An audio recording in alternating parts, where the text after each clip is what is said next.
밤에 듣는 조선 야담.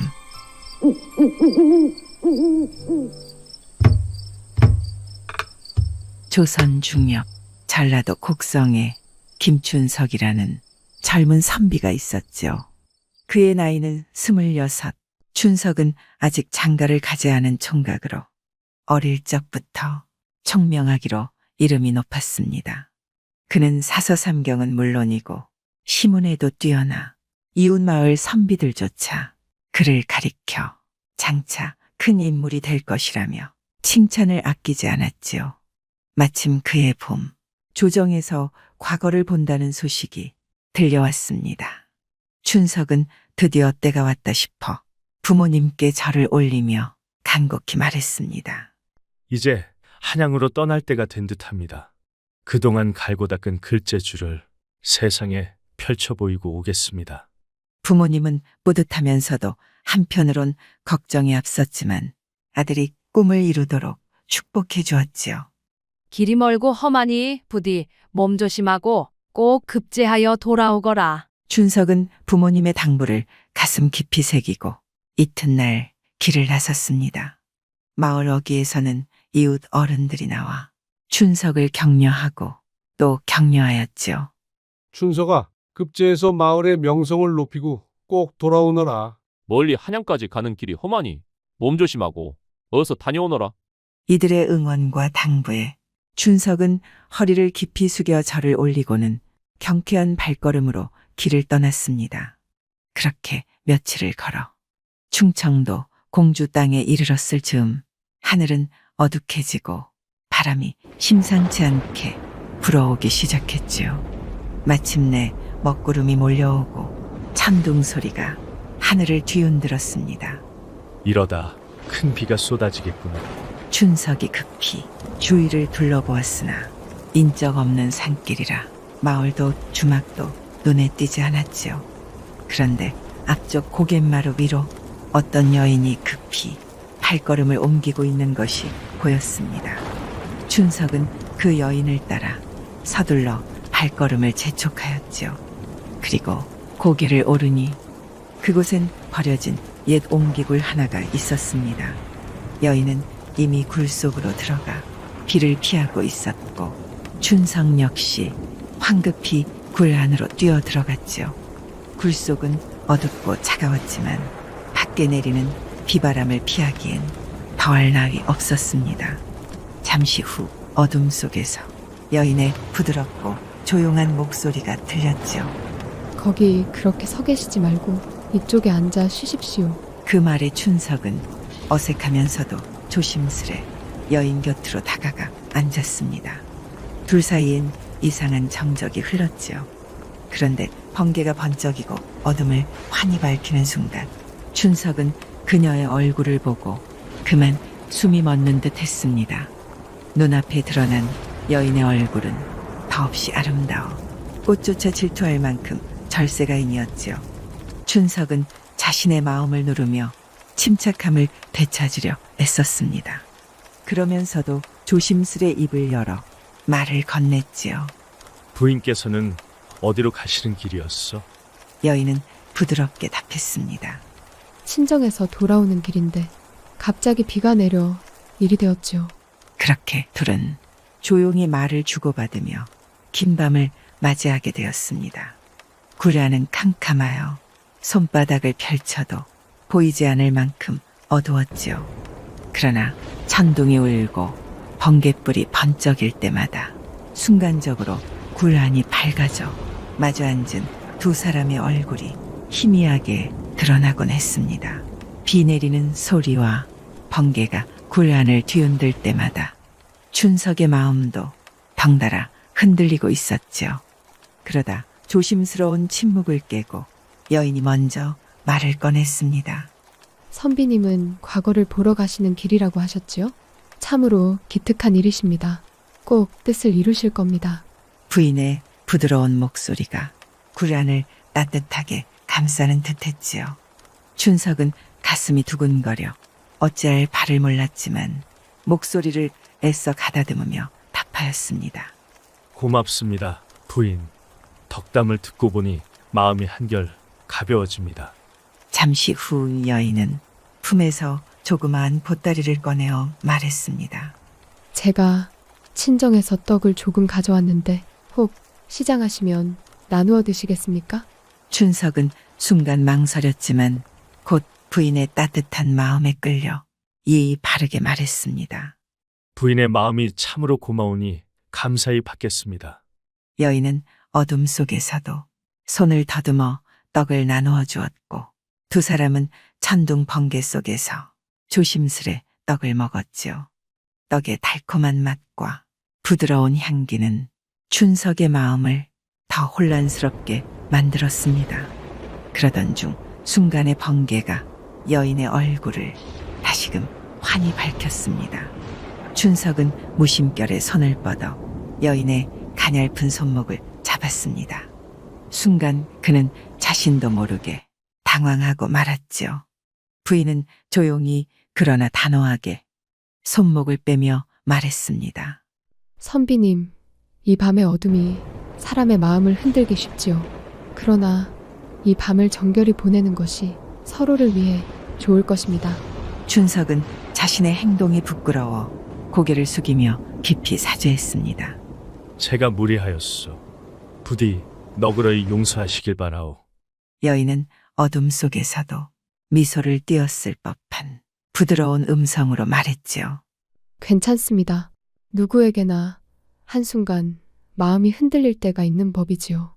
이 밤을 편히 보내시고 마음의 평정을 되찾으시길 바랍니다. 춘석은 그녀의 사려 깊은 배려에 다시금 고개를 숙이며 마음을 다잡았습니다. 잠시의 침묵 후 부인은 다시 부드럽게 입을 열었지요. 선비님께서 부끄러워하지 않으셔도 됩니다. 누구에게나 사람의 마음이 순간적으로 흔들릴 때가 있는 법이지요. 그런데 이 밤이 긴 것 같으니 선비님께 한 가지 이야기를 들려드려도 되겠습니까? 춘석은 진심으로 고마운 마음에 고개를 숙이며 말했습니다. 부인의 너그러움에 몸둘 바를 모르겠습니다. 부디 들려주십시오. 부인의 이야기가 이 긴 밤을 달래줄 듯합니다. 부인은 잠시 숨을 고르며 마치 오랫동안 품고 있었던 듯한 이야기를 천천히 풀어내기 시작했지요. 옛날에 한 사내가 있었는데 젊었을 때에는 나쁜 일을 자주 저지르고 세상에 못할 짓을 하며 방탕하게 살았답니다. 그렇게 살아가던 사내가 어느 날 문득 정신을 차리고 깊은 후회를 하게 되었지요. 자신의 죄를 뉘우치고 다시 올바르게 살아야겠다는 결심을 하고는 깊은 산속의 절로 들어가 수행을 시작했답니다. 춘석은 부인의 차분한 음성에 점점 빠져들며 마음속에 어지러운 감정들이 천천히 가라앉는 것을 느꼈습니다. 그리고 부인의 이야기는 계속 이어졌지요. 그렇게 수년 동안 도를 닦고 지내던 사내는 자신이 어느 정도 도를 이루었는지 확인하고 싶어졌답니다. 그래서 하루는 스승에게 허락을 받고 속세로 내려와 자신의 마음을 시험하기로 했습니다. 산속을 내려오던 길에 우연히 들판을 지나가게 되었는데 길가에 떨어진 새알을 발견하게 되었지요. 부인은 여기서 잠시 말을 멈추고 한숨을 쉬었습니다. 사내는 그 새알의 조를 보자 배고픔과 욕심이 일어나 자신도 모르게 그만 주워 먹고 말았습니다. 그는 순간적으로 자신의 잘못을 깨닫고 다시 절로 돌아가 스승에게 사실을 고백하였지요. 스승은 그의 죄를 듣고 엄격하게 꾸짖으며 말했습니다. 너의 마음이 아직 완전히 청정하지 못하니 그 죄의 대가를 치러야 한다. 그 말을 듣자 사내는 갑자기 소로 변하게 되었답니다. 춘석은 놀란 마음에 저도 모르게 물었습니다. 어찌 사람이 소가 될 수 있다는 말씀이십니까? 부인은 고개를 끄덕이며 답했지요. 믿기 어려운 이야기지만 사람의 마음속에 있는 죄는 반드시 그에 상응하는 벌을 받는 법입니다. 부인은 잠시 침묵을 지키다가 다시 이야기를 이었습니다. 그 소가 된 사내는 처음에는 자신이 처한 현실을 받아들이기 힘들었지요. 사람의 마음을 가진 채로 소가 되어버렸으니 그 괴로움이 얼마나 컸겠습니까? 그래도 그 사내는 스승의 엄한 뜻을 깨닫고 묵묵히 자신의 벌을 받아들이기로 하였답니다. 매일같이 밭을 갈고 무거운 짐을 나르며 자신이 지은 죄를 참회하였지요. 부인의 이야기를 듣는 춘석은 고개를 끄덕이며 깊은 공감을 나타냈습니다. 부인은 다시 계속해서 이야기를 풀어놓았습니다. 소가 된 지 얼마 지나지 않아 그 농가에는 묘한 일들이 일어나기 시작했습니다. 그 소가 일을 맡은 밭은 어느 해보다 풍성한 수확을 거두었고 집안에 복이 가득 차기 시작했지요. 주인은 신기하게 여기면서도 소의 덕이라 생각하고 극진히 대접하였답니다. 그러나 사내는 자신의 죄를 갚기 위한 머슴살이었으니 스스로의 편안함을 추구하지 않고 더 열심히 일했지요. 춘석은 소가 된 사내의 이야기에 점점 더 빠져들었습니다. 그렇게 3년이 지나 마지막 날이 찾아왔습니다. 마침내 다시 사람으로 돌아온 사내는 주인 앞에 무릎을 꿇고 말했습니다. 저는 원래 사람이었으나 죄를 지어 소가 되는 벌을 받았습니다. 그 벌을 다 치른 이제 다시 사람의 몸으로 돌아가려 합니다. 그동안 베풀어 주신 주인의 은혜에 감사드립니다. 주인은 크게 놀라며 소의 말을 듣고도 믿기 어려워했지만 곧 그의 말을 진심으로 받아들였습니다. 그리고 떠나기 전 사내는 주인에게 한 가지 부탁을 했습니다. 제가 떠난 뒤 마을 사람들을 불러 크게 잔치를 열어주십시오. 이것이 앞으로의 복을 유지할 수 있는 길입니다. 주인은 사내의 말을 그대로 따랐지요. 그리하여 마을 사람 모두를 초대해 풍성한 잔치를 벌였습니다. 춘석은 이야기를 들으며 무언가 깊은 교훈을 얻은 듯 고개를 끄덕였습니다. 부인, 그 사내의 이야기가 참으로 많은 것을 생각하게 만듭니다. 결국 사람이 지은 죄는 언젠가는 반드시 갚아야 하는 것이군요. 부인은 온화한 목소리로 대답했습니다. 맞습니다, 선비님. 사람이 마음을 바로잡고 살아야 함을 이 이야기는 알려줍니다. 비록 순간의 욕심과 유혹이 있을지라도 참된 마음을 지키는 것이 가장 중요한 법이지요. 춘석은 그녀의 말에 깊은 깨달음을 얻으며 가슴 속에 울림을 느꼈습니다. 그 밤은 길었지만 더 이상 그의 마음에 혼란은 없었습니다. 오직 부인이 전해준 이야기 속의 교훈을 가슴 깊이 새기며 밤이 지나 새벽이 밝아오기를 조용히 기다렸지요. 부인은 숨을 가다듬고 다시금 이야기를 이어갔습니다. 그 사내가 떠나기 전 농가에 성대의 잔치를 베풀라고 당부한 것은 단순한 권유가 아니었답니다. 사내가 떠난 후 며칠 뒤 잔치가 벌어지던 그날 밤 인근 산에 숨어있던 500명이나 되는 도적대가 그 집을 습격하기 위해 내려왔지요. 춘석은 놀란 듯 몸을 바로 세우며 물었습니다. 500명이나 되는 도적들이라니 어찌 그런 일이 있을 수 있습니까? 부인은 가볍게 미소를 지으며 이야기를 계속했습니다. 그렇게 큰 무리를 이끌고 온 도적들은 부잣집의 잔치 소문을 듣고 집안을 습격하여 큰 재물을 빼앗고자 했답니다. 그런데 막상 그 집 마당에 들어서니 집주인과 마을 사람들이 나와 반갑게 맞이하며 자신들을 손님으로 대접했지요. 도적들은 당황하여 무기를 들 생각도 있고 어리둥절해했습니다.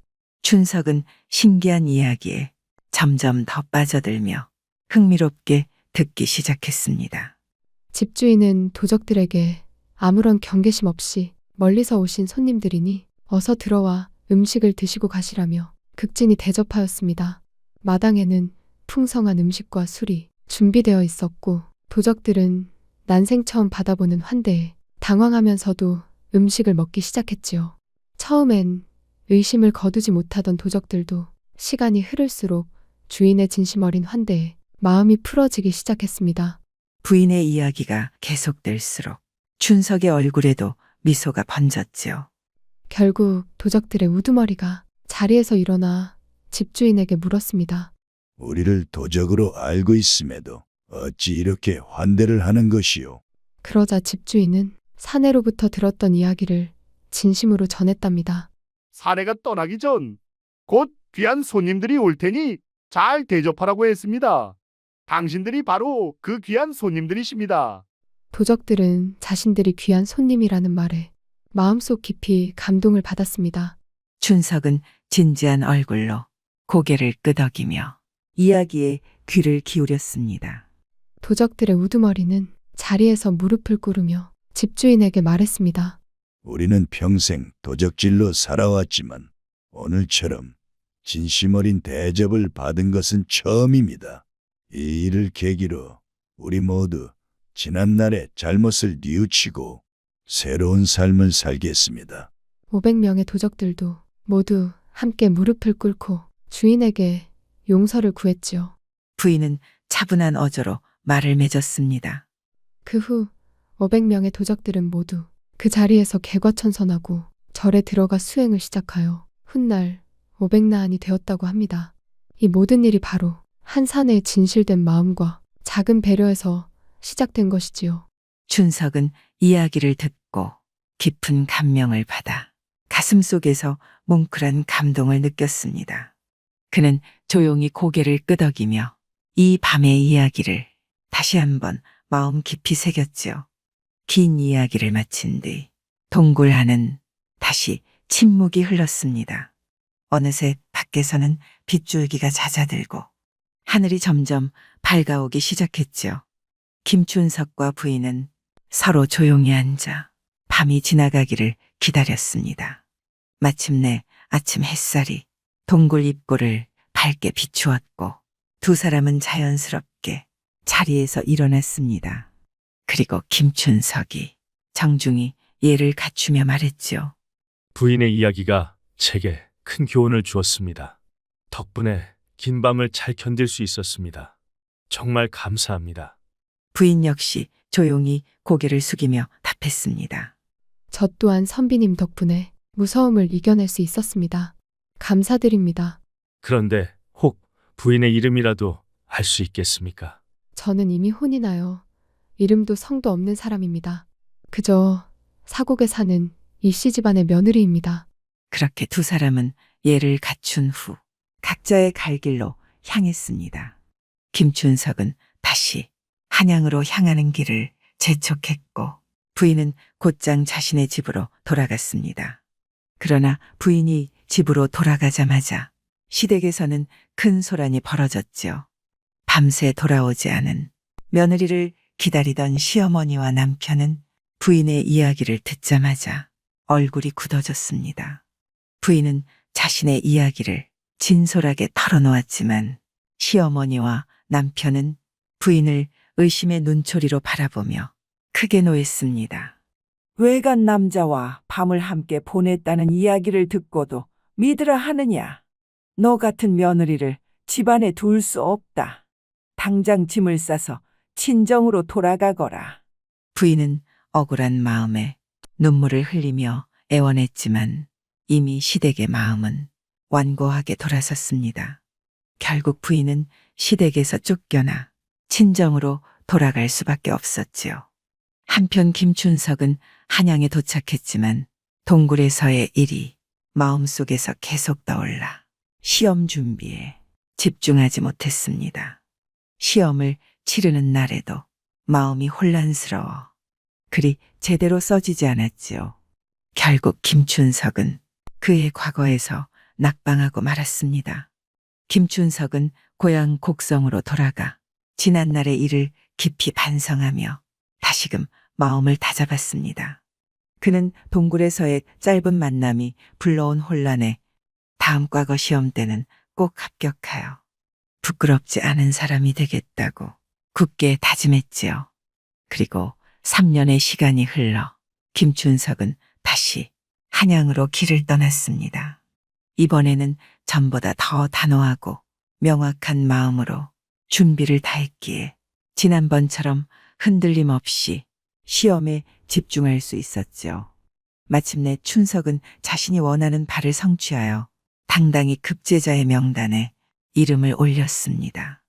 그리고 며칠 후 임금 앞에서 새로 급제한 선비들의 사연을 묻는 자리가 마련되었지요. 임금이 말하였습니다. 새로 급제한 자들은 각자의 지난날 이야기를 솔직히 풀어놓아 보라.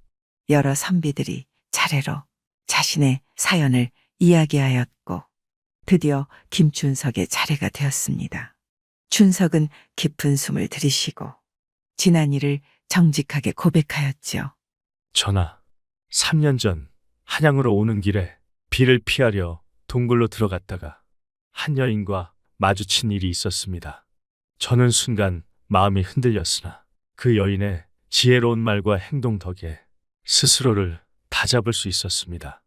그런데 얼마 전 그 일로 인해 그 여인이 억울한 일을 당하고 집안에서 쫓겨났다는 소식을 들었으니 모두 저의 책임이 크다 하겠습니다.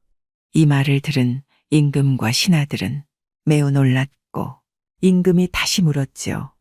혹시 그 여인의 집안과 이름을 알고 있는가? 네, 전하, 사곡에 사는 이시문 중에 며느리로 알고 있습니다. 그런데 이때 갑자기 다른 급제자가 자리에서 일어나며 말을 꺼냈는데 그는 바로 이응춘이라 하는 선비였지요. 전하, 제가 바로 그 여인의 남편입니다. 부인의 말을 의심하여 억울하게 내쫓았던 것이 저의 큰 잘못입니다. 이제야 모든 진실을 깨닫고 깊이 뉘우칩니다. 김춘석과 이응춘은 서로를 바라보며 놀라움을 금치 못했지요. 이렇게 두 사람은 우연히 급제의 자리에서 마주쳤고 뜻밖의 인연으로 진실을 알게 된 것이었습니다. 임금은 두 사람의 솔직한 고백을 듣고 감동하였지요. 두 사람 모두 정직하게 진실을 밝히니 매우 훌륭하도다. 이 일은 이제 더 이상 숨길 일이 아니며 억울하게 쫓겨난 부인의 명예도 회복되어야 마땅하도다. 이응춘은 즉시 집으로 돌아가 억울하게 내친 부인을 정중히 다시 맞아들이고 지난날의 잘못을 진심으로 사과하여 다시금 부부의 연을 회복하라. 임금의 명령에 이응춘은 깊은 감사의 예를 올리며 눈물을 글썽였습니다. 성은이 망극하옵니다. 이제라도 모든 진실이 밝혀졌으니 반드시 부인의 명예를 회복하고 다시는 같은 실수를 반복하지 않겠습니다. 그렇게 하여 이응춘은 즉시 고향으로 돌아가 억울한 부인을 다시 맞이하였고 진심으로 지난 잘못을 사죄하였습니다. 부인은 남편 이응춘의 진심 어린 사과와 후회에 감동하여 그를 용서했고 두 사람은 그날 이후 서로를 더욱 존중하며 행복하게 살았습니다. 한편 임금은 김춘석에게도 말하였지요. 김춘석은 진실을 숨기지 않고 용감하게 고백하였으니 이는 진정한 선비의 품격이라 할 수 있다.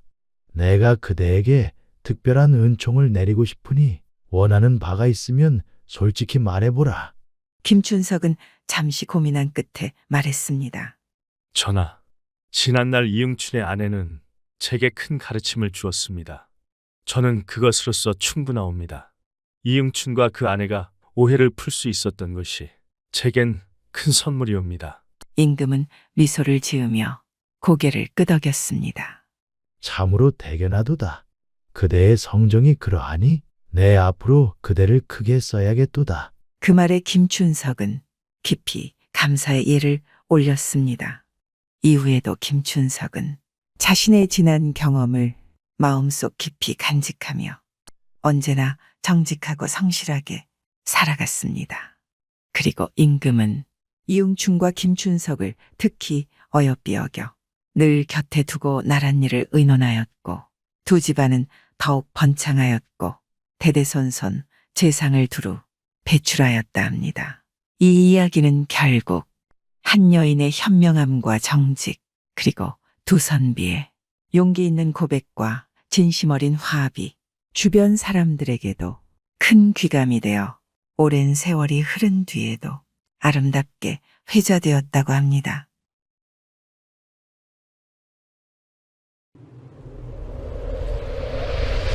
옛날 옛적 거제의 옥범좌수로 불리는 건달 같은 사람이 살았습니다. 이 사람의 성은 옥이고 범은 생김새가 범 같다 해서 범이고 좌수는 벼슬 중 하나인데 건달이 무슨 벼슬이겠습니까? 사람들이 좌수처럼 행동한다 하여 붙여준 별명이죠. 사실 별명처럼 옥범좌수는 남다른 외양을 가지고 있었습니다. 거기에 건달답게 배짱까지 두둑하니 그를 처음 본 사람들은 그 기에 눌려 그 앞에서는 함부로 행동하는 사람이 없었지요. 그러니 옥범좌수에게 거제는 좁은 섬이었습니다. 이 좁은 시골에 있자니 답답하구나. 옥범좌수는 좁은 거제를 떠나 천하를 구경하러 길을 떠났지요. 주머니에는 동전 한 푼 없지만 길을 가다 날이 저물면 기와집만 골라 제 집 들어가듯 쑥 들어가 하루 저녁 묵어가기를 청하였습니다. 그러면 그 풍채만 보고 어느 고을 한다 하는 양반이 아닌가 하여 집주인들은 사뭇 굽실거리며 방을 내주었지요. 옥범좌수가 경주에 이르렀을 때 지나가던 동네 사람에게 물었습니다. 이 고을에서 제일 가는 부잣집이 어느 집이요? 네. 저 길로 조금만 가시면 큰 기와집이 보이실 겁니다. 거기가 이 고을에서 제일 부잣집인 최부자댁입니다. 옥범좌수는 동네 사람이 알려준 대로 곧장 최부잣집을 찾아갔지요. 그런데 웬일인지 사람을 맞이하는 청직이며 하인들의 얼굴이 몹시 침울해 보였습니다. 지나가는 과객이네. 하룻밤 묵어가세나. 저기 사랑방으로 가시오. 청지기가 퉁명스럽게 턱짓으로 사랑방을 가리키자 옥범좌수의 얼굴이 울그락불그락해져서는 말했지요. 내 이놈, 청지기 주제에 누구한테 함부로 덕짓이냐? 옥범좌수가 독수리 같은 눈빛으로 쏘아보며 범 같은 소리로 화를 내자 청지기는 그 기세에 눌려 꼬랑지를 내리고 말했습니다. 아이고, 죄송합니다. 이 집안에 만만치 않은 우환이 있어 그것을 고민하다 사람도 못 알아보고 실수를 하였습니다. 그래? 그렇군. 집에 우환이 있다면 되레 내가 미안하게 되었네. 그런데 무슨 우환이란 말인가? 이건 비밀인데 이만저만 큰일이 벌어진 게 아닙니다. 큰일이라니. 지금부터 보름 뒤에 공주마마 혼사가 있지 않습니까? 이 댁은 경주에서 제일 가는 옥물집이라 공주마마 혼사에 쓰실 옥합 주문을 받았습니다. 그런데 무슨 일인가? 솜씨가 난다긴다는 옥장이들만 모아서 6달 동안이나 정성에 정성을 쏟아 바로 어제 저녁에 일이 끝났습니다. 제대로 만들었단 말인가? 그렇습니다. 기가 막힌 물건을 만든 것이지요. 그런데 뭐가 문제인가? 이건 집안에서 저와 주인 어른 그리고 옥장이들밖에 모르는 비밀입니다. 걱정 말거라. 비밀은 꼭 지킬 것이다. 주인 나리께서 옥합을 만지다가 그만 뚜껑을 땅에 떨어뜨려 깨뜨리고 말았습니다. 그런데 공주마마의 혼산날이 보름밖에 남지 않았는데 날벼락도 이런 날벼락이 어디 있겠습니까? 듣고 보니 보통 일이 아니군. 그럼 주인장께서는 지금 어찌할 작정이시라던가? 어찌하다니요? 이제 모가지 날아갈 일만 남았다고 이불을 뒤집어 쓰고 끙끙 앓고 계십니다. 그 이만저만 딱한 일이 아니구나. 가만히 있자. 영의정 나리가 나서면 수습할 수가 있을까? 이 무슨 소리인가요? 옥범좌수는 혼자 소리로 떠드는 것 마냥 영의정을 들먹였습니다. 지금 영의정 날이라 하셨습니까? 영의정이란 말에 청지기는 눈이 휘둥그레졌지요. 나를 어서 주인장 방으로 인도하게나. 한 가지 방도가 있을 것 같네. 뭐라고요? 방도가 있다고요? 그렇네.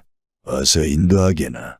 청지기는 순간 의심이 들었으나 지푸라기라도 잡는 심정으로 옥범좌수를 안내했습니다.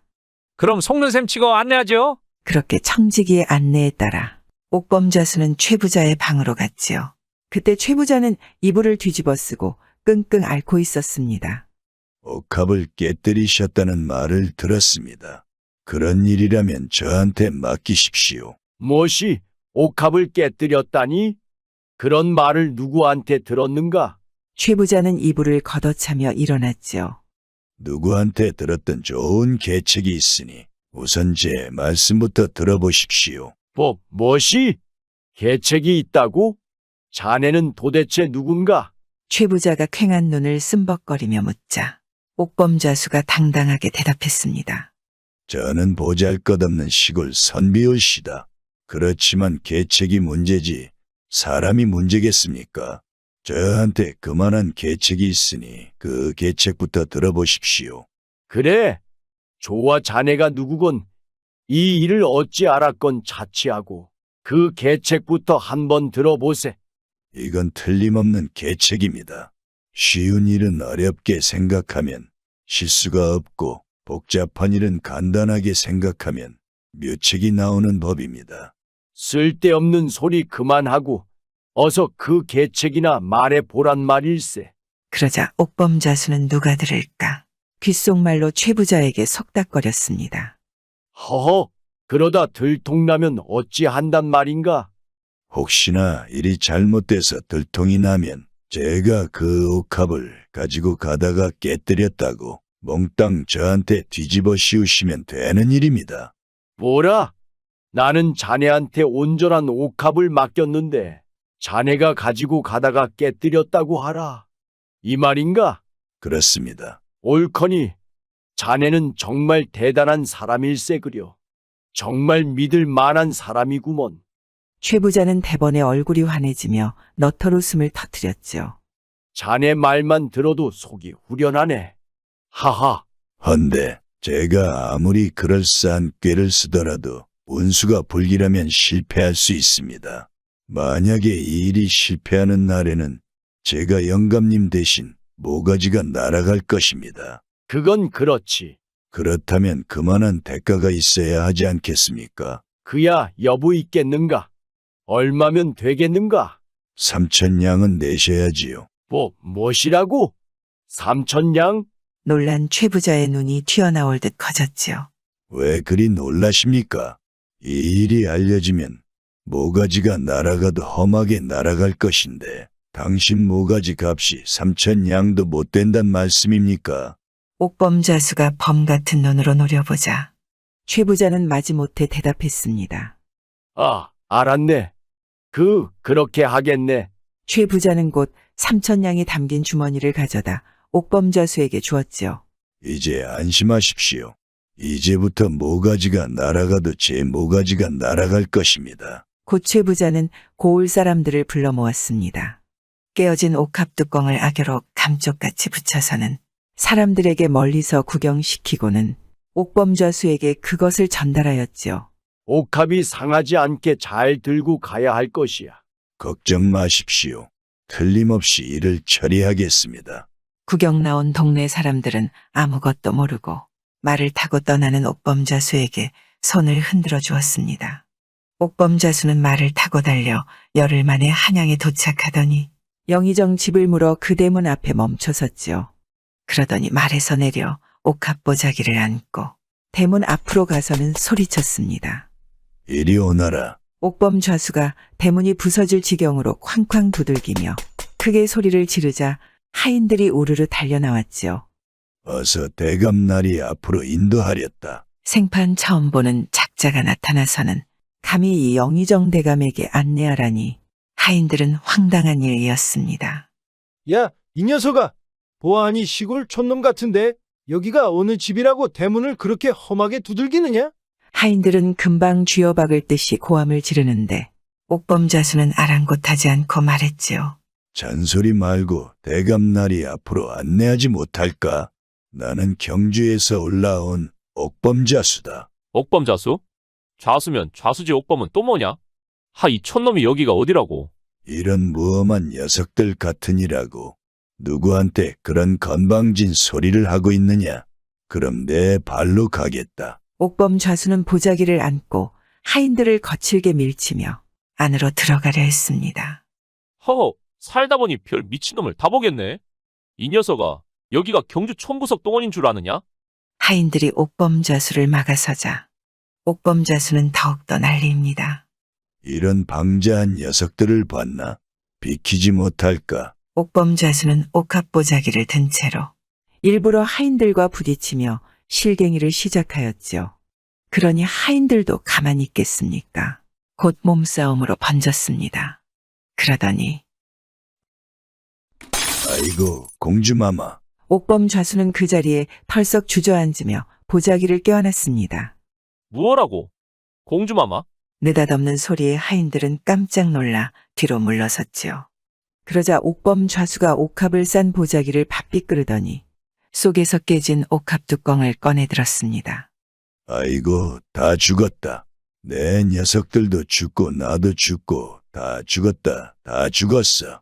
이것은 공주마마 혼수로 경주에서 맞춰온 옥합이다. 혼수로 맞춰온 옥합이란 말이다. 옥범자수의 말에 영의정 집 하인들은 얼굴이 잿빛으로 변해버렸습니다. 뭐 공주마마 옥합? 그렇다. 이 녀석들아. 이제 내 녀석들은 모가지가 10개라도 살아날 길이 없다. 그리고 곧 웅성이는 소리에 집안에서 사람들이 쏟아져 나왔지요. 왜 이리 소란인고? 영의정 대감이 나와 물었습니다. 이 방자한 녀석들이 공주마마 혼수로 가져온 옥합을 깨뜨려 버렸습니다. 이제 이 일을 어찌한단 말입니까? 옥범자수가 깨진 옥합을 대감에게 보이자 놀란 영의정 대감도 입술을 파르르 떨며 얼굴이 백지장이 되었지요. 이렇게 정성스럽게 만든 옥합을 깨뜨렸으니 이 일을 어쩐단 말입니까? 큰일일세. 이 일을 어찌하면 좋겠는가? 일단 안으로 드세. 그렇게 영의정 대감과 옥범자수는 사랑방에서 마주 앉았습니다. 옥합 하나가 문제가 아닙니다. 경사스러운 공주마마 가래에 혼수로 보내는 옥합을 이렇게 깨뜨렸으니 상감마마께서는 이를 가만두고 보시지 않을 것입니다. 틀림없이 불경제로 다스릴 것입니다. 나도 바로 그 걱정을 하고 있네. 그러나 옥합은 이미 깨졌으니 이 일을 어떻게 했으면 좋겠는지 방도를 한번 생각해 보세나. 방도라니 무슨 방도가 있겠습니까? 대감댁 하인들이 깨뜨렸으니 대감께서 알아서 하십시오. 누가 깨뜨렸는지 그것이 문제가 아닐세. 어찌 했으면 좋겠는지 차근히 생각을 해보세나. 누가 깼는지 그것이 문제가 아니라니요? 모가지가 100개라도 모자랄 판에 그것이 문제가 아니면 무엇이 문제란 말씀입니까? 영의정은 이리일인지라 평소 같으면 쳐다도 보지 않을 촌놈 앞에서 꼼짝도 못하였지요. 그리고 한참을 고민하던 영의정이 말을 꺼냈습니다. 나도 딱하게 되었네마는 자네 모가지도 저 옥합보다 더 속절없이 날아갈 판일세. 아니, 어째서 제 모가지가 날아간단 말씀입니까? 이 사람이 정신이 있나? 그런 중대한 물건을 가지고 하인들과 시비를 벌였으니 자네 죄가 더 커. 그러니 기왕 모가지가 날아갈 바에는 이 옥합을 자네가 잘못해서 깨뜨린 것으로 하고. 뭐라고요? 이 옥합을 제가 깨뜨렸다고 하란 말씀입니까? 진정하고 내 말을 더 들어보게나. 이 옥합을 자네가 깨뜨린 것으로 해놓고 내가 뒤에서 거들어주는 걸세. 우리 집에서 그런 일이 벌어졌다고 하면 내 말이 먹히지 않겠지만 자네가 혼자 깨뜨렸다고 하면 나에게는 책임이 없으니 그때는 내가 자네 편을 설 수 있을 것이네. 하지만 어찌 그런 거짓말을 할 수 있단 말씀입니까? 이 사람아, 모가지가 왔다 갔다 하는 판에 그 무슨 정신 나간 소린가? 그럼 기왕 그렇게 하시려면 제 죄를 더 가볍게 해놓고 거들어 주시는 것이 어떻겠습니까? 죄를 가볍게 하다니? 제가 혼자 깼다고 하면 그 죄가 너무 커서 대감나리께서도 감당하기가 어려우실 것입니다. 그러니 아까 대감나리 대문간에서는 진짜로 하인들과 시비가 붙었지만 이번에는 제가 대궐 문지기들한테 시비를 걸어 그 작자들과 실랑이를 하다가 일부러 옥합 상자를 땅에다 떨어뜨려 버리는 것입니다. 이 옥합을 다시 싸들고 가서 말씀입니다. 참 좋은 방법일세. 그러면 내가 말하기가 한결 수월하겠구먼. 꽉 막힌 작자인 줄 알았더니 머리가 제법 도는군. 그런데 저는 원래 미련한 놈이라 그런 일을 제대로 해낼 수 있을지 그것이 걱정이옵니다. 만약 들통이 나는 날에는 대감나리께서 아무리 거들어 주신다 하더라도 제가 무사하지 못할 것입니다. 그러기에 정신 똑바로 차리고 해야지. 하지만 대궐 앞이 어디라고 거기서 문지기들과 싸우는 신용을 할 수 있을는지 도무지 자신이 없습니다. 이 사람아, 그건 또 무슨 엉뚱한 소린가? 그럼 배짱을 단단히 가다듬고 한번 해보겠습니다. 하오나 대감님 댁 잘못까지 제가 덤탱이 쓰고 있다는 사실은 잊지 마셔야 합니다. 그러기에 내가 뒤를 봐준다는 게 아닌가? 하지만 그것만 가지고는 안 되겠습니다. 그건 또 무슨 소린가? 저는 이 일을 무사히 마쳤더라면 조정에서 큰 상을 받았을 것입니다. 그런데 이 꼴이 되었으니 그 벌충을 해주셔야겠습니다. 물에 빠진 놈 건져 놓으니 보따리 내놓으라 한다더니 자네가 그 짝일세 그려. 처지를 바꿔놓고 말씀드리면 대감나리도 마찬가지입니다. 대체 그럼 어떻게 벌충을 해달라는 것인가? 3,000냥 정도만 제게 주시면 될 것 같습니다. 좋네. 그리함세. 그렇게 또다시 3,000냥을 챙긴 옥범좌수는 옥합을 들고 궁으로 향했습니다. 그리고 일은 계획대로 잘 되어 옥범좌수는 많은 돈을 챙기고 거제로 돌아갔습니다.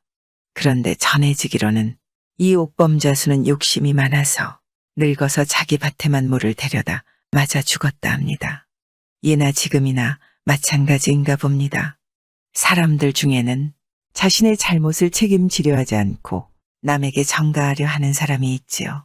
그리고 그런 사람들의 모습을 볼 때마다 우리는 불쾌한 감정을 느끼기도 합니다.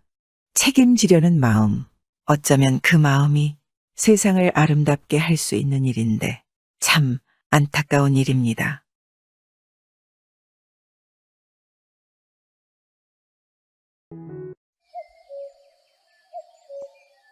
옛날 옛적 충청도 어느 고을에 사이좋은 젊은 부부가 있었습니다.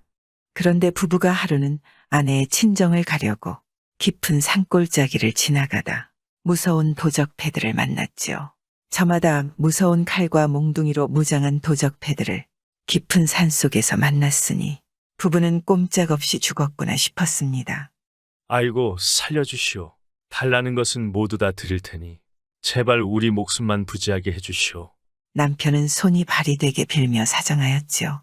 그러자 가만히 그 모습을 지켜보던 도적패의 두목 같은 자가 말했습니다. 그래? 살려는 주지?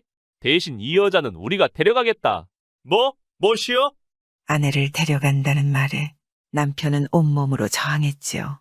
하지만 도적대들은 남편을 소나무에다 밧줄로 꽁꽁 동여 매놓고 말했습니다. 하하, 약속대로 목숨은 살려주마. 그런데 이곳은 어둑해지면 호랑이가 다니는 길인데 그것까지 내가 봐줄 수는 없지 않겠느냐. 아내를 붙들어가는 도적대를 보며 남편은 그저 기가 막혀서 가슴이 터져 죽을 지경이었죠. 여보시오. 당신의 이름하고 사는 곳이나 좀 알려주시오. 남편은 큰 소리로 도적두목에게 물었습니다. 거참 성가신 놈이군. 그래, 어차피 오늘 밤에 죽을 놈인데 저승가는 선물로 가르쳐 줄 테니 잘 들어라. 사는 곳은 높고 낮은 곳을 쥐었다 펼쳤던 권리고 성은 발아래, 이름은 3년 상처 먹고 나왔다이다. 도적대들은 이렇게 말한 뒤 끌려가지 않으려 발악하는 아내를 데리고 숲속으로 들어가 버렸습니다. 그리고 부인이 떠나간 자리에는 부인이 아끼던 놀이개만이 떨어져 있었죠. 깊은 산속에서 남편은 홀로 소나무에 묶인 채 울부짖고 있을 수밖에 할 수 있는 것이 없었습니다. 그리고 한참의 시간이 흘러 남편은 망연자실하여 호랑이 밥이 되기를 기다릴 뿐 아무것도 할 수 없음에 눈물만 흘리고 있었습니다. 그런데 그때였습니다. 숲을 속에서 무슨 소리가 들리는 듯 하더니 젊은 사내와 노인 하나가 풀숲을 헤치고 나왔죠. 아이고 이제 멀리 간 것 같소. 큰일 날 뻔했소이다. 맞습니다. 목숨을 부지한 것만이라도 신령님이 굽어 살펴주신 덕입니다. 두 사람은 묶여있는 남편을 풀어주었습니다. 댁들은 니시오? 우리는 산에서 약초를 캐는 약초꾼이요. 아까부터 도적대들을 보고 풀숲에 몸을 숨기고 있었어. 그럼 혹시 저들이 어디 사는 자들인지 아시오? 그건 우리도 모르. 요즘 부패한 관리와 욕심 많은 지주들이 이 가뭄에도 돈에 눈이 멀어 세를 올려받으니 나라의 도적 패물이가 어디 한둘이요? 목숨만 건진 것이라도 다행이요. 정말 목숨만이라도 건진 것이 다행이지만 아내를 잃어버렸으니 어찌 한단 말입니까? 남편이 약초꾼들에게 고맙다 말하고 돌아서는데 약초꾼 하나가 불렀지요. 이보시오. 잠깐 이거 가지고 가시오. 당신 부인이 떨어뜨리고 간 것이오. 남편이 돌아서 보니 그것은 부인이 아끼던 놀이개였습니다. 남편은 즉시 관하로 달려가 이 일을 알렸지만 도적패들로 인한 피해가 한두 가지가 아니라 관하에서도 기다려보라고만 할 뿐이었습니다. 남편은 그날부터 아내를 찾아 헤매었지요. 이보시오. 사는 곳은 높고 낮은 곳을 쥐었다 펼쳤던 권리고 성은 발 아래이고 이름은 3년상 처먹고 나왔다인 사람을 아시오. 그 무슨 괴상한 소리오? 애인 난 모루. 남편의 간절함을 누가 알겠습니까? 사람들은 그러한 사정도 모르고 남편을 그저 미친 사람 취급하였지요. 남편은 아무리 그래도 포기할 수 없었습니다. 우연이라도 아내를 만날까 전국을 이잡듯이 찾아다녔지요. 그러던 하루는 어느 마을 어귀에서 어린아이들이 임금과 신하 놀이를 하고 있는 것을 보았습니다. 그래 남편이 가만 보니 임금된 아이에게 신하 노릇하는 아이들이 물으면 임금된 아이가 신하에게 무식하다 꾸짖으며 훈계하고 아이들은 뭐가 그리 재미있는지 맞장구를 쳐가며 웃고들 있었지요. 남편이 가만히 그 모습을 지켜보다 임금된 아이 앞으로 가 공손히 손을 모으고 말했습니다. 전하, 신 아래 올 말씀이 있습니다. 아이들은 남편의 모습을 보고 뭐가 그리 재밌는지 연신 웃음 보따리가 터져나왔죠. 그러자 임금된 아이가 엄숙한 말투로 말했습니다. 그래? 무엇이든 말해보거라. 제 아내를 빼앗아간 도둑놈이 사는 곳이라고 하면서 가르쳐준 말이 도무지 무슨 뜻인지를 몰라서 여쭈러 왔사옵니다. 그러자 임금된 아이가 말했습니다. 그래? 그 도둑놈이 대체 무엇라고 하더냐? 사는 곳이 높고 낮은 곳을 쥐었다 펼쳤던 골짜기라고 하였습니다. 이름은 말하지 않더냐? 성은 발 아래이고 이름은 3년상 처먹고 나왔다고 하였습니다. 제발 좀 알려주십시오. 남편은 물에 빠진 사람이 지피라도 붙잡는 심정으로 임금된 아이에게 애원했지요. 그러자 아이는 잠시 생각하다 무엇이 불현듯 생각났다는 듯 말했습니다. 여봐라. 높고 낮은 곳이니까 평산이고 쥐었다 펼쳤던 골이니까 부채골이다. 그리고 성은 발 아래라고 했는데 발 아래 있는 것은 신이 아니냐? 또 이름이 3년상 처먹고 나왔다라고 하니 3년상을 지내고 상복을 벗게 되니 제복이 틀림없다. 평산 부채꼴의 신제복이란 놈을 찾아가 보아라. 참으로 기특하고 똘똘한 아이 아닌가요? 남편은 너무 황송하고 고마워서 머리를 땅에 조아리며 감사했지요. 전하, 성은이 만극하옵니다. 고맙습니다, 전하. 그날 이후로 남편은 황해도 평산으로 가 부채꼴을 찾았습니다. 이 보시오. 여기가 부채꼴이 맞소? 네, 그렇소만. 그럼 혹시 신제복이라는 사람을 아시오? 저기 큰 길이 끝나는 곳에 큰 기와집이 있소. 거기가 신제복의 집이오. 남편이 동네 사람이 알려준 대로 큰 길을 따라 가보니 과연 신제복이란 놈이 고래등 같은 기와집에 살고 있었습니다. 그런데 기와집 앞에는 덩치 크고 흉악스럽게 생긴 자들이 문 앞을 지키고 있었죠. 원수를 바로 코앞에 두었지만 남편은 이러지도 저러지도 못하고 그저 지나가는 행인인 것 마냥 신제복의 집 앞을 지나쳐야만 했습니다. 필시 저 안에 부인이 있을 터인데 남편은 그저 먼 곳에 숨어 그 집 대문만을 바라보고 있었죠. 그리고 잠시 후 대문이 열리더니 한 무리의 여인들이 물동이를 들고 보초 같은 자들과 함께 나왔습니다. 여인들은 저마다 물동이를 손에 들고 물을 길러가는 것 같았는데 사내들이 뒤따르는 것을 보니 여인들을 감시하는 자들 같았지요. 그런데 남편이 가만 보니 여인들 중에 자신의 부인도 있는 것이 보이지 않겠습니까? 이 얼마만입니까? 너무도 반가워 한달음에 달려가 얼싸 안고 싶었지만 차마 보초 같은 자들 때문에 감히 나서질 못했지요. 남편은 그래도 자기가 찾아왔음을 아내에게 알리고 싶었습니다. 그래 분명 여인들이 물을 길러가는 것이니 부인이 지나간 길가에 부인의 놀이개를 떨어뜨려 놓았지요. 한참 후 남편의 예상대로 부인은 물동이를 이고 일행들과 돌아오다 길에서 그 놀이개를 발견하였습니다. 놀란 부인이 주위를 돌아보니 아무도 없었죠. 틀림없이 남편이 온 것이 분명하였습니다. 하지만 부인은 남의 물건인 양 그 놀이개를 보고 그냥 지나쳐갔죠. 그 모습을 멀리서 지켜보던 남편은 밤이 오기만을 기다렸습니다. 무슨 수를 써서라도 아내를 저곳에서 빼와야만 했지요. 밤이 되고 달빛은 구름에 가려 보이지 않았습니다. 모두가 잠이 든 시각 남편은 곧장 담을 넘었지요. 그런데 이게 웬일입니까? 기와집 안은 밖에서 본 것보다 훨씬 넓어 어디가 어딘지 구분을 못할 정도였지요. 거기에 웬 집에 방이 이리 많은지 도무지 아내를 찾을 엄두가 나질 않았습니다. 이 넓은 집에서 어떻게 아내를 찾는단 말인가? 이러다가 잡히면 분명 죽음을 면치 못할 것 같은 생각이 든 남편은 일단은 마루 밑에 숨어 동정을 살피기로 하였습니다. 그런데 그때 한 여인이 방문을 열고 나오더니 바가지에 물을 떠놓고 합장을 했습니다.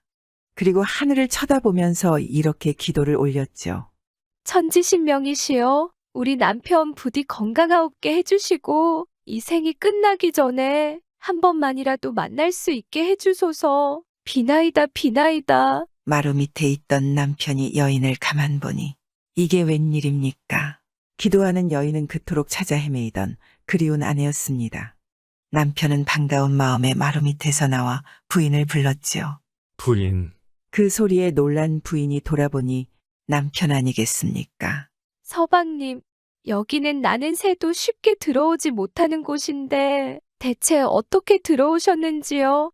다른 사람의 눈에 띄면 큰일입니다. 일단은 제 방으로 들어가시지요. 아내는 남편을 제 방으로 데리고 들어가서 밤새도록 울었습니다. 그 오랜 시간 동안 얼마나 고생을 했는지 남편의 몰골은 말이 아니었지요. 서방님, 이곳에는 저와 같은 여인들이 저를 포함하여 100명이 있습니다. 모두들 저처럼 붙잡혀와 도적대 두목에 부인 노릇을 하고 있지요. 그리고 매일 아침 저녁으로 여인들의 머릿수를 세어 혹시나 도망간 사람이 없나 확인하고 있습니다. 그런데 조금 있으면 도둑의 대장이 돌아올 것입니다. 일단은 벽장 속에 숨어 몸을 피하고 보시지요. 그래, 그게 좋겠소. 잠시 후 새벽 닭이 울더니 밖에서 소란스러운 소리가 들려왔습니다. 남편은 벽장으로 얼른 숨어 들어갔지요. 부인, 안에 계시오? 도둑대의 대장이 문 밖에서 부인을 부르는 소리가 들렸지요. 네, 안에 있습니다. 어서 드시지요. 도둑대의 대장은 방문을 열고 들어왔습니다. 그런데 자리에 앉질 않고 사방을 두리번거리더니 벽장 쪽을 뚫어져라 보는 게 아니겠습니까? 부인은 간이 콩알만해져 아무 소리도 못하고 얼음이 된 채로 그대로 서 있었지요. 벽장 안에 있는 자는 대체 누구요? 이게 무슨 소리인가요? 대체 벽장 안에 사람이 있는 것을 어찌 알았단 말입니까? 무슨 말씀이세요? 허! 문 밖에 남자의 신발이 있던데. 방에 들어왔으면 숨을 곳은 저 벽장 안뿐 아니겠소? 앞불싸. 그렇습니다. 남편은 당황하여 신발을 가지런히 벗어놓고 방으로 들어온 것이죠. 이대로는 둘 다 죽을 일 아니겠습니까?